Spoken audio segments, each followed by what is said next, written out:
Assalomu alaykum shogirdlar. Bugun navbatdagi darsimizda sizlarga juda ham foydali bo'ladigan, juda ham ko'pchilikda og'riqli nuqtasi bo'lgan narsa haqida, ya'ni mavzu haqida gaplashamiz. Juda ko'pchilik o'quvchilar mana sefr imtihoniga tayyorgarlik ko'radi. Mock test yechadi yoki bo'lmasa ustoz bilan ishlaydi, o'zi test ishlaydi.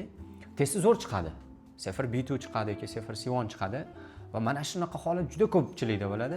Darajasi yaxshi, bilimi ham yaxshi bo'ladi. Listeningda misol uchun deylik 55 ball, 60 ball, 63, 70 oladi. Mock testlarda ustozlar bilan ishlaganda, lekin haqiqiy imtihonga kirganda past ball olib chiqadi. Agar siz ham shunaqa bo'lsangiz, ya'ni shulardan biri bo'lsangiz, agar avval oldin imtihon topshirgan bo'lsangiz, natijasi 45, 48, B1 bo'lib qolgan bo'lsa yoki C1 ga harakat qilyapsiz, B2 chiqib qolgan bo'lsa, izohlarda yozib ketinglar.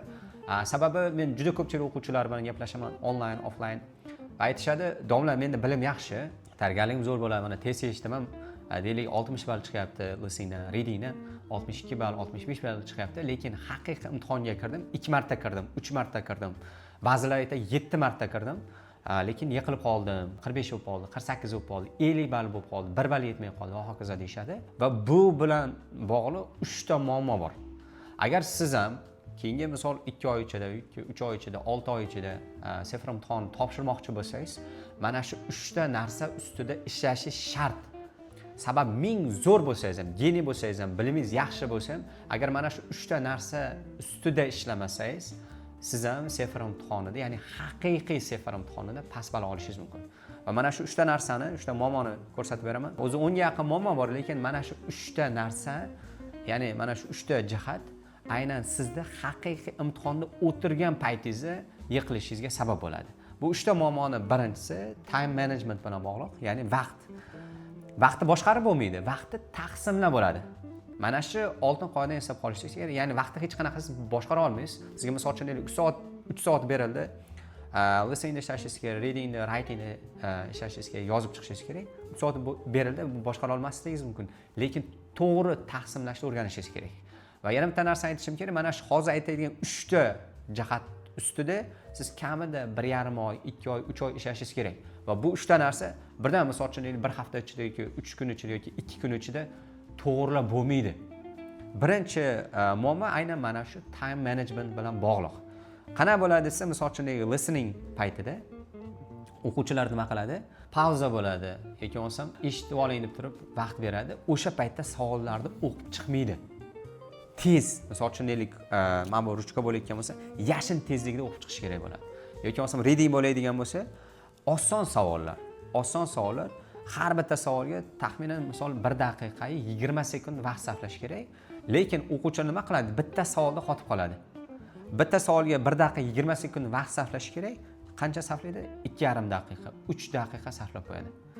Shu bitta savolga 3 daqiqa sarflaydida, xuddi shunaqalardan agar 5 ta bo'lsa nima bo'ldi desa, 5 tasi bo'ldi, o'zi pishdi. Boshqa 5 tani vaqtini olib qo'ydingiz, natijada nima bo'ladi desa, 35 ta savolda 30 tasini ishlaysiz, qolgan 5 tasini tavakkal qilishingizga to'g'ri keladi, sabab vaqt yo'q. Yoki bo'lmasa misol answer sheetga ko'chirish kerak bo'ladi, question paperda, ya'ni savol varog'ida javoblar varaqasiga ko'chirish kerak bo'ladi. Bunda nima qiladi o'quvchilar? Oxirgi daqiqalarda, misol uchun 1 minut qolganda, 2 minut qolganda o'sha ko'chirishni boshlaydi va titul varaq bo'yash anchagina vaqt oladi. Yoki bo'lmasa writing bo'ladigan bo'lsa, oson bo'lgan, deylik 100 ta so'z yozish kerak, blog postga, biriga yoki ikkisiga vaqtni to'g'ri taqsimlash kerak. Misol uchun 20 daqiqa sarflash kerak bo'ladi, lekin 35 daqiqa sarflab qo'yadi. Aynan mana shu time management ustida keyingi 2 oy ichida yoki 3 oy ichida chuqur ishlashingiz kerak bo'ladi. Buning uchun nima qilish tavsiya qilasiz? Eng asosiysi mock testga, ya'ni mock imtihonlariga kirib, siz ulguryapsizmi vaqtida yoki bo'lmasam o'zingiz test ishlayotgan bo'lsangiz, 1 soatmi, o'sha 1 soat ichida readingda ishlab bo'lish kerak va imkoni boricha o'sha 1 soatda readingda ishlash plus answer sheetga ko'chirishni ham hisobini olib ketish kerak. Men nima qilardim? Oddiy misol writingga tayyorlangan paytimda 1 soat vaqt beriladi. Men 1 soat timer qo'ymasdim. Men 45 daqiqa yoki 50 daqiqa timer qo'yardim va mana shu 50 daqiqa ichida ishlab bo'lishga harakat qilardim, ya'ni yozib bo'lishga harakat qilardim. Sababi agar siz imtihongacha tezroq, shoshib, qisqa muddatga moslasangiz, imtihonni o'zini stressi, ya'ni ikkinchi muammomiz bor. O'shalarda natijasida siz nima? Ozgina kechikishingiz mumkin. Lekin siz misol uyda tayyorlanganingiz 50 minutda qilyapsizmi? Imtihonga kirganingiz bemalol 1 soatda bemalol writingni ulgurishingiz mumkin yoki readingni ulgurishingiz mumkin yoki listeningda bemalol time management qilishingiz mumkin. Birinchi xato o'quvchilar time management ustida ishlamaydi. Nima qiladi? Multiple choice'da ishlashni o'rganishim kerak. True false not given yoki bo'lmasam blog post 1da yoki bo'lmasam letter yozishda, formal, informalda o'rganadi, lekin mana shu eng muhim bo'lgan time management ustida ishlamaydi va natijada haqiqiy imtihonni yiqilib oladi. Birinchisi bu. Ikkinchisi stress management. Ya'ni ikkinchi siz ishlashingiz kerak bo'lgan narsa bu stress management hisoblanadi. Ya'ni stressingiz ustida ishlashingiz kerak bo'ladi. Ya'ni juda ko'pchilik o'quvchilar, nafaqat qizlar, balki yigitlarda ham duch kelamiz. Qo'li qaltiraydi, misol imtihonga kirdi, hayajonlanadi. Qo'li qaltiraydi, nafas olishi g'alati bo'lib qoladi. Hayajon o'ta darajada kuchli. Va agar siz hayajoningizni yengmasangiz, stress management qilmasangiz, ya'ni umumiy olganda bu narsani stress management deymiz, ya'ni mana shu ikkinchi muammoni, agar mana shu narsani hal qilmasangiz, bilmaysiz zo'r bo'lsa ham siz u yoqda nima qilib qo'yasiz? O'zingizda bor potensialingizni ochib ko'rsatib bera olmaysiz. Natijangizga juda ham katta ta'sir qiladi. O'sha boshda aytgandek, Sivonga tortadi bilimingiz. Bilimingiz tortadi, lekin agar siz stress management hal qilmasangiz, nima qilasiz? B2 olishingiz, hattoki B1 olishingiz ham mumkin. Juda ko'p bo'lgan, misol bitta shogirdimni eslayman, bilim darajasi zo'r. Bitta qizimiz bo'lardi, o'zi 9-sinf, lekin speaking zo'r, writing yaxshi, grammatikasi gapirmasa ham bo'laveradi. Grammatik vokabulyari zo'r, hattoki listening, readinglar ham misol uchun men o'zim ishongan shogirdlarimning bittasi 60-65 chiqadi, ba'zan 70 ball chiqadi. Va kutganman men o'sha shogirdimdan, bu qizim nasib qilsa o'sha C1 oladi, zo'r bo'ladi degan. Aynan o'sha qizimiz imtihonga kirib 48 ming 50 ming ball olgan. Nima buni sababi? Bilimim yaxshi edi-ku desa, domla hayajonlanib qoldim. Qandaydir qaltirab qoldim, juda g'alati bo'ldi. Imkoni boricha mana shu imtihondan chiqib ketishga harakat qilyapman. Hech qanday bir testdan yoki bo'lmasam ota-onamni ham o'ylaganim yo'q yoki sizni ham o'ylaganim yo'q yoki bo'lmasam hayotimda bu testning natijasi muhimligini ham o'ylaganim yo'qda. Nima qilib bo'lsa ham tezroq chiqib ketishim kerak degan narsa bo'ldi deyapti. Va mana shu natija, mana shu menga katta ta'sir qildi. Undan keyin o'sha stress management bo'yicha ishladik, o'sha hayajonni yo'qotish harakati, keyingi urinishda B2 ni o'sha semizdan adashmasam 60 ga yaqin natija qilganda. Ya'ni nima bo'ladi? Agar sizda ham hayajon bo'ladigan bo'lsa yoki bo'lmasam feelinglar, emotsiyalar sizda kuchli bo'lsa, izohda yozib qoldiringlar. Domlam menda shunaqa deb yozib qoldiringlar va sizlar uchun foydali bo'ladi. Bunda nima qilsa bo'ladi desa, va bu o'quvchilar odatda mock topshirmagan bo'ladi yoki bo'lmasa mockni ko'p topshirmagan bo'ladi. Men nima tavsiya qilaman? Agar siz o'quv markazida o'qiyotgan bo'lsangiz, o'zingizni o'quv markazingizdan tashqari uzoqroq bo'lgan joyga borib ham imtihon topshiring. Nimaga desangiz, siz boshqa muhitga tushasiz. Sababi ona siz deylik Samarqandliksiz, o'zingizda tumaningizda test yechyapsizda, imtihon uchun Samarqand shaharda o'ziga boryapsiz test yechish uchun. Nima bo'ladi? Siz boshqa joyga borganingiz natijasi boshqacha atmosfera, boshqacha muhit, boshqacha odamlar. Tabiiyki hayajon bo'lishi aniq. Shuning uchun nima tavsiya qilaman? Kamida 5 ta boshqa o'quv markazlarida o'tiladigan, tashkil qilinadigan Sefer multi-level bo'yicha mock testda qatnashing. Sababi umuman boshqa odamlar, boshqa o'qituvchi, boshqacha atmosfera va bu orqali siz demak imtihon ham shunaqa bo'lar ekan degan narsa bo'ladi. Bu birinchisi. Ikkinchisi, imtihonga imkoni boricha bu o'quvchilarda kamida 1 soat avval borishini tavsiya qilaman. Nimaga? Borib, o'sha imtihon bo'ladigan hududda tayyorgarlik ko'rib, o'sha yerdagi o'quvchilar bilan gaplashib, maslahatlashib, fikr almashib, g'oyalarni olib, kerak bo'lsa misol uchun qo'shiq eshitish mumkin yoki bo'lmasam motivatsion nimalarni eshitib, o'sha muhitga kirish kerak bo'ladi. Ko'pchilik nima qiladi? O'zi hayajon borda, odamlardan odamovi bo'ladi, odamlarni ichiga qo'shilib ketmaydi. Nima qiladi? 20 minut qolganda yoki 15 minut qolganda imtihon joyiga boradi, birdan o'sha flowga qo'shilib ketadi. Natijada o'sha stress ham imtihonda o'tirganda kuchli bo'ladi. Uchinchi narsa, 2 kun oldin imtihonga tayyorgarlik ko'rishni to'xtatish kerak. Ya'ni ko'pchilik nima qiladi? O'sha imtihon kuni ham, misol uchun obedda imtihon bo'ladi, shanba kuni imtihon bo'ladi obedda. 10-11 gacha tayyorgarlik ko'rayotgan, writingdan nimalarni yodlayotgan yoki bo'lmasam qanaqa lug'atlar yodlayotgan, grammatikalar takrorlayotgan, nimalardir ko'rayotgan bo'ladi. Yo'q, 2 kun oldin to'xtatishni tavsiya qilaman. Sababi 2 kun oldin to'xtatib, misol uchun deylik, jiyanlaringiz bilan o'ynashda yoki bo'lmasa oilangiz bilan vaqt o'tkazishda, miyani hamma stresslardan xoli qilishni tavsiya qilaman. Mana shu 3 ta narsaga amal qilsangiz, keyingi 2-3 oy ichida, ya'ni imtihoningizgacha sizda stress managementda muammo bo'lmaydi. Bemalol o'sha hayajonlanmasdan testda yechishingiz o'zingizni bor potensialingizni imtihonda, real imtihonda ko'rsatib berishingiz mumkin bo'ladi. Uchinchi, siz ustida ishlashingiz kerak bo'lgan narsa bu question paper bilan answer sheet. Ya'ni juda ko'pchilik o'quvchilar answer sheetga ko'chirish bo'yicha ham anchagina muammolar bor. Ya'ni answer sheetga ko'chirish deganda misol uchun faqat titul varaqni bo'yash haqida gap ketmayapti. Qachon ko'chirish kerak, qanday ko'chirish kerak, nimadan keyin ko'chirish kerak, nimadan oldin ko'chirish kerak, mana shu narsalar bor. Juda ko'pchilik o'quvchilar nima qilar ekan? Sefr imtihoniga kiradi, listeningda ishlaydi, undan keyin readingda ishlaydi. Readingda oxirlarida, misol uchun 5 minut, 7 minut qolganda answer sheetga ko'chirishni boshlaydi. Men nima tavsiya qilaman? Birinchi narsa, ya'ni shu answer sheet question paper bilan ishlashda birinchi narsa, listeningda ishladingiz. Baribir ko'chirishingiz kerak. Misol uchun tasavvur qiling, mana bu answer sheet baribir ko'chirasiz. Nima qilishingiz kerak? Listeningda ishlab bo'lgan zahoti ko'chirib qo'yish kerak. Nima qiladi? Listeningda ishlaydi, bajarib bo'ladi, keyin readingda ishlashni boshlab yuboradi, keyin oxirida ko'chiradi. Ko'p holatda shoshilish natijasida, tezroq to'ldirishim kerak, kech qolyapman, ulgurmay qolishim mumkin va hokazo deydi. Ba'zan titulvaraqdan chiqarib yuborish holati bo'ladi. Ba'zan, misol 5-savolda javobini 6 ga belgilab qo'yadi. Va mana shu natija 4 ta 5 talab savollarda chalkashtirib yuborish bo'ladi.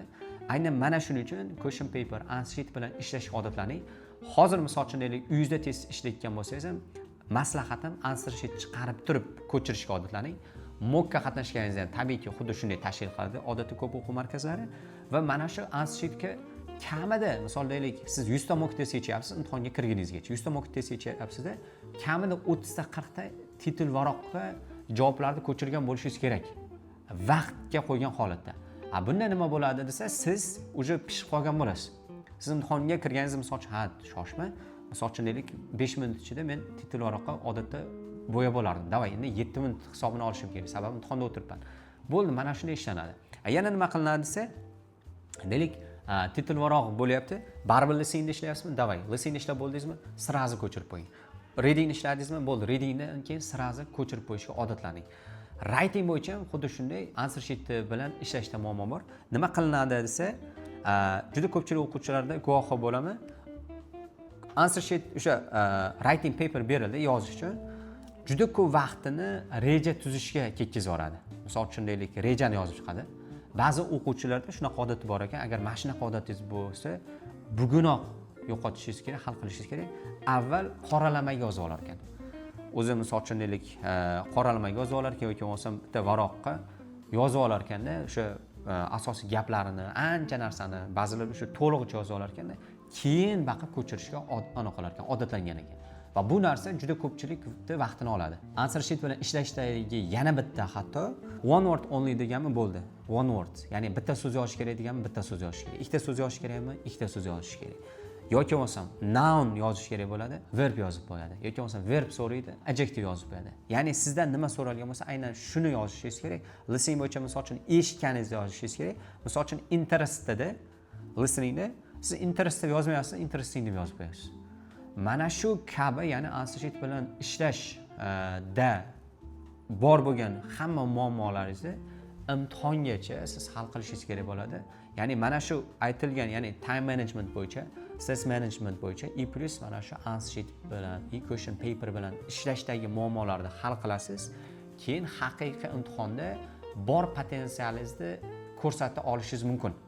Aks holda ming zo'r bo'lsangiz ham, listeningingiz zo'r bo'lsa ham, readingingiz zo'r bo'lsa ham yoki writing speaking hamma zo'r bo'lsa ham, faqat siz tashqarida zo'r bo'lasiz, haqiqiy imtihonda baribir past natija olib qolaverasiz. Umid qilamanki, mana shu time management, stress management va question paper answer sheet bilan ishlash bo'yicha 3 ta xatoga bag'ishlangan videomiz siz uchun foydali bo'ldi. Bu bo'yicha fikrlaringizni uzoqda kutib qolaman va hozir bizning eng ideal kursimiz deyishimiz mumkin, ya'ni Sefr Multilevel imtihoniga keyingi 2-3-4 oy ichida tayyorlanmoqchi bo'lgan o'quvchilar uchun, topshirmoqchi bo'lgan o'quvchilar uchun maxsus Sefr Sharks intensiv kursimiz bor. Bu haqda ma'lumot beraman. Va buni eng asosiy zo'r ustunligi deyishim mumkin. Sizda 3 ta narsangizda tejaydi. Birinchisi vaqtingizni tejaydi. Nimaga desa, bu Sefr Sharks kursimiz aynan intensiv shaklda bo'ladi. Ya'ni ba'zilar misol uchun deylik offlaynda, ba'zilar onlaynda, deylik 5 oy, 6 oyda o'qitadigan narsa biz 1,5-2 oy ichida kiritganmiz. O'sha hozir kontekstini ham ko'rsataman, tushuntiraman. Vaqtingizni tejaysiz birinchisi. Ikkinchisi pulingizni tejaysiz. Ya'ni siz Misol 6 oy yoki 8 oy kursga borib o'tgan bo'lsam, bo'lmay qoldi degani misol kuchli o'qituvchi 5 oylik kursini o'rniga misol 2 oy intensiv tarzda ishlaysiz va tabiiyki ikkinchisi mablag'ingizni tejaysiz. Uchinchisi esa asab to'laysiz. Ya'ni qayta misol uchun sefir topshirishingizga to'g'ri kelmaydi. Ya'ni yaxshi tayyorgarlik ko'rib, kurs ichidagi hamma narsani misol uchun deylik, qamrab olsangiz, o'sha mock testlar jihatdan, grammatik jihatdan, vokabulyar jihatdan hozir kontentni ko'rsataman, o'sha undan wow doriz. Hozirgacha adashmasam 15 yaqin o'sha potok tugagan va 15 ta o'sha potok, ya'ni 15 ta guruh o'qidi degani, ya'ni oxirgi 2-3 yil ichida.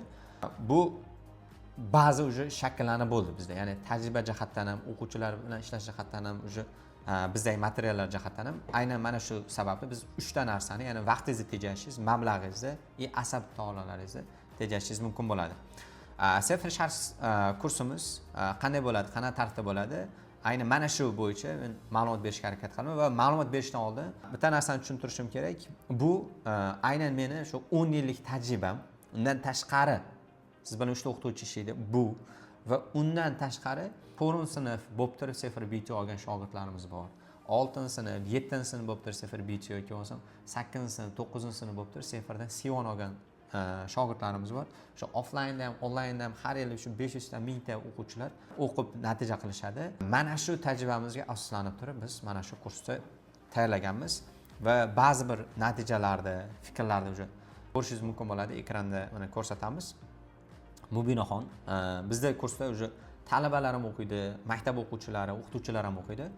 Mubinaxon 3-kurs B1 daraja bilan kirgan va B2 ga ko'tarilgan. Mana ko'rishingiz mumkin 53 ball overall bo'lgan. 8-sinf sefir B2 natijaga chiqqan shogirdimiz listening 75, e'tibor bering, 8-sinf bo'lib turib listening 75, rating 70 ball. Bu faqat misol uchun deylik, hozirgi darsimiz misol writing uchun haqida bo'ldi degan, faqat writing bo'yicha kuchli bu ustoz yoki bo'lmasa speaking bo'yicha bo'lsa speaking yo'q. To'rtta skilldan ham kuchli, sababi nafaqat menda listening readingdan 75 dan 75, balki o'sha qolgan mentorlarimiz ham mana shu onlayn kursimizda dars o'tadigan onlayn mentorlarimiz ham listening reading 75 dan 75, ya'ni maksimum ball olgan. Keyingisi Xurshidagi 48 yoshdalar. Ya'ni bizda o'qiganda 48 yoshda edilar. Ya'ni bizda o'qituvchilar ham bor, davlat ishxonasi ishlaydiganlar ham, misol hokimiyatda ishlaydigan, SMBda ishlaydiganlar ham, o'qituvchilar ham, talabalar ham har xil yosh kategoriyasi bor. Xurshidagi 48 yosh. Bundan adashmasam 1,5 yilcha avval bizni kursimizda o'qishgan va 54 ball overall natija qayd etishgan. Keyingisi mana sefir C1 natijalar bunaqalar mana ko'rishingiz mumkin. Hozir hammasini ana ko'rsata olmaymiz. Mana ko'rishingiz mumkin. Bu dengizdan tomchi deyishi mumkin. Kurs davomiyligi uchun turaman. Kurs 60 kun davom etadi. Bu 60 kunlikda 15 kunni speaking bo'ladi, asosiy 1,5 oy asosiy darslar bo'ladi. 7 ta moduldan iborat. 1 emas, 2 emas, 4 ta modul emas, 7 ta modul. Bu narsani ham tushuntiraman. Va 100+ video dars. Ya'ni video darslarida o'zi 100 dan ortiq va 25+ jonli dars bo'ladi. Kamida 25 ta jonli dars bo'ladi. Undan tashqari har hafta mock imtihonlar bo'ladi. Ya'ni siz o'sha o'zingizda darajangiz o'sayotgani, progressingiz sezishingiz uchun har hafta mocklar bo'ladi. Xo'p, 7 ta modul qaysi qismlardan iborat? Birinchi modul bu listening. Listeningda har bir part 1, part 2, part 3 alohida maydalab tushuntiriladi jonli darsda. Ikkinchi modul reading, xuddi shunaqa. Ishlatamiz, ya'ni o'sha ishlashni o'rgatamiz. O'zining buni texnikalari bor. Listening ham, reading ham, writing ham, speaking ham. Har bir part bo'yicha o'sha mashqlar, topshiriqlar beriladi va o'shalarni siz bajarishingiz kerak bo'ladi. Yanada o'sha fundamentingizni ko'tarishingiz uchun. Writing hamma turlari o'tiladi, ko'rib chiqiladi. Yozasiz, uni tekshiriladi. To'rtinchisi speaking mocklar bo'ladi. Speakingda o'sha part 1 ga, part 1 ga, qanaqa 1-2 ga, hamma partlarga qanaqa qilib yondashish kerak, bu haqda bo'ladi. Va undan tashqari speakingda, ya'ni ingliz tilida sayrab olishingiz uchun hamma narsa o'sha tushuntiradi. 5-bosqich esa, ya'ni 5-modulimiz esa grammatika. Agar mabodo grammatikangiz past bo'lsa, bu kurs sizga mos keladi. Sababi kursda ichida grammatikani o'rgatib ketamiz. 6-si esa vocabulary, ya'ni 6-modulimiz vocabulary, lug'at bo'yicha ham darslar bor. Ya'ni birinchi 40 kunlikda har kuni vocabulary bo'yicha video dars plus qo'shimcha lug'at PDF fayllar joylanadi maxsus kanalga. Ya'ni lug'atingizda muammo bo'lsa ham bu kurs sizga mos keladi. Sababi lug'atingiz ustida ham ishlaysiz. 7-si bu personal development, ya'ni shaxsiy rivojlanish moduli.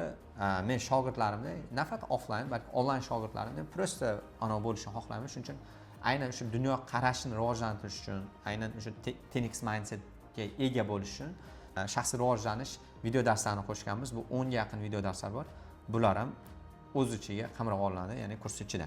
Darslar 0C1 ALS 7.5, 8 ga ustozlar tomonidan o'tiladi va jonli darslar 3 ta o'qituvchi tomonidan o'tiladi. Bir emas, 2 emas, 3 ta o'qituvchi tomonidan o'tiladi. Ya'ni navbat bilan o'zini o'sha kuchli jihati bilan, masalan, listeningdan kuchli bo'lgan o'qituvchimiz listeningda o'tadi. Reading bo'yicha bittasi writing, speaking bilan boshqasi ana shunaqa tartibda ketadi. Xo'p, kurs kimlar uchun emas?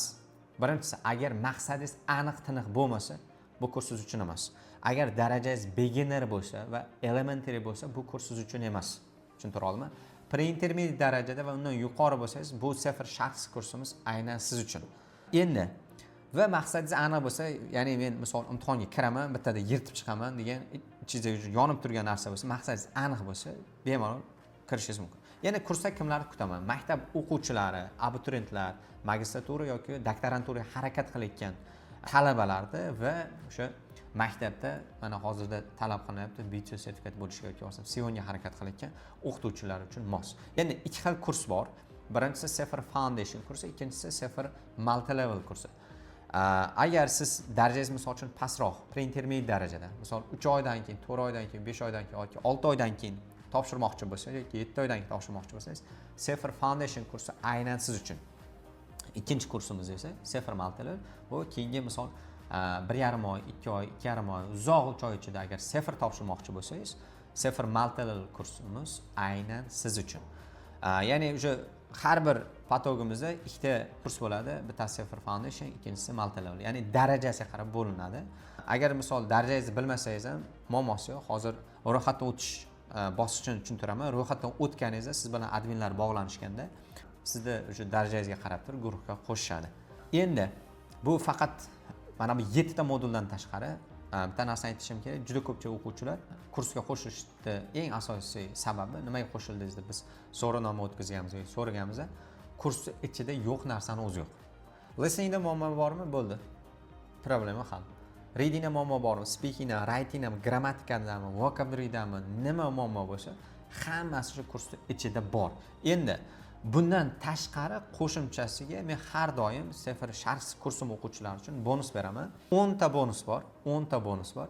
Va hozir 6 tasini sanab beraman va ro'yxatdan o'tgan o'quvchilar uchun, ya'ni maxsus o'sha YouTube izohida, descriptionda maxsus havola beramiz. Ro'yxatdan o'tganlar uchun bu 6 tadan tashqari qo'shimchani 4 ta bonus bo'ladi. Bu 6 ta bonusni mana sizga tanishtiraman. Birinchi bonus Super Listening marafoni. Buni vaqtida 189 mingni, 190 mingni, ba'zan 220 mingni xarid qilishgan o'quvchilarimiz buni mutlaqo bepul sifatida bonus qilib qo'shib beraman. Birinchi bonus shu. Ikkinchi bonus ham yaqin 200 mingdan xarid qilishgan Super Reading marafoni. Uchinchi bonus Super Speaking marafonimiz bor. Bu 146 ming, ya'ni umumiy qiymati 146 ming bo'lgan Speaking marafoni. Buning ichida o'sha speakingni rivojlantirish uchun fayllar, videolar, audiolar juda ko'p narsa bor. To'rtinchisi esa Safar Multi Level Speaking kitobim bor. Buni mana ekranda ko'rishingiz mumkin. Aynan mana shu Safar Multi Level Speaking kitobida ham ancha narsa o'rgansangiz bo'ladi va eng muhimi mana shu tushayotgan savollar bor. Misol hozir deylik noyabr oyimi, dekabr oyimi qaysi oy bo'layotgan bo'lsa, o'sha oyda tushaydigan savollar bor. Sababi biz bu o'sha Safar shaxs kursimizga qo'shilgan o'quvchilar uchun bu kitobni deyarli har 3 oyda, 6 oyda, 8 oyda yangilab turamiz. Yangi o'sha tushayotgan savollarni kitobning ichiga qo'shamiz. Sababi savollar takrorlanadi. Va bu Safar Multi Level Speaking kitobimizning ichida ham sample, o'sha savolni o'zi emas, undan tashqari samplelar bor, high level vocabulary lug'atlari bor. Bu ham juda ham foydali bo'ladi. 5-bonus esa aynan mana shu Safar shaxs kursimizda o'qigan, o'sha faol o'qigan, o'sha vazifalarni o'z vaqtida bajargan, maqsadi aniq bo'lgan shogirdlarimiz ikkitasini Safar imtihon to'lovini to'lab beraman. Ya'ni har patogimizda, har guruhimizda xuddi shunday bo'ladi. Ikkita shogirdimizni Safar imtihon to'lovini to'lab berganman. Bu safar ham xuddi shunday bo'ladi va undan tashqari 10 ta bestseller kitoblar bo'ladi. Misol mana bunga o'xshab Zero to One yoki bo'lmasam Psychology of Money va hokazo yoki Atomic Habits yoki 10x Rule degan bestseller mana shunga o'xshash, ya'ni haqiqiy sifatli kitoblar 10 ta anaqa qilinadi, как o'ynaladi. 10 ta kitob o'sha faol bo'lgan o'quvchilarimizni rag'batlantirish uchun, ham ularga motivatsiya berish uchun o'sha kursimizni o'quvchilar 10 tasiga kitob uyigacha yetkazib beradi. E'tibor bering, bu elektron misol sizga Telegram tashlab berilmaydi. Bu kitob sizni uyingizgacha mutlaqo bepul, mutlaqo tekin dastavka qilib beriladi va mana shu 6 tadan tashqari yana 4 ta sirli bonuslarimiz bor, sovg'amiz bor. Va bu bonuslarni olish uchun, undan tashqari sifr sharh kursimizga ro'yxatdan o'tish uchun va o'sha kurs bo'yicha qo'shimcha qanaqa bir savollaringiz bo'ladigan bo'lsa, nima savol bo'lishidan qat'iy nazar, sizda misol yagona muammo sizda o'sha B2 ga harakat qilyapsiz yoki C1 ga harakat qilyapsiz. IELTS dan misol uchun IELTS 7.5, 8, sifr C1 70 ball. E'tibor bering. Komandamizda hammada sifr C1 70 ballga ega, listening reading 75. Va mana shunday kuchli o'qituvchilardan eng muhimi deyishim mumkin, tizimli tayyorgarlik ko'rmoqchi bo'lsangiz, sifr sharh kursimiz aynan siz uchun. Bu bo'yicha to'liq ma'lumotlarni olishni YouTube descriptionga ma'lumot qoldiramiz, izohga ham qoldiramiz. Bemalol ro'yxatdan o'tishingiz mumkin. Adminlarimiz siz bilan bog'lanib, to'liq ma'lumotni berishadi.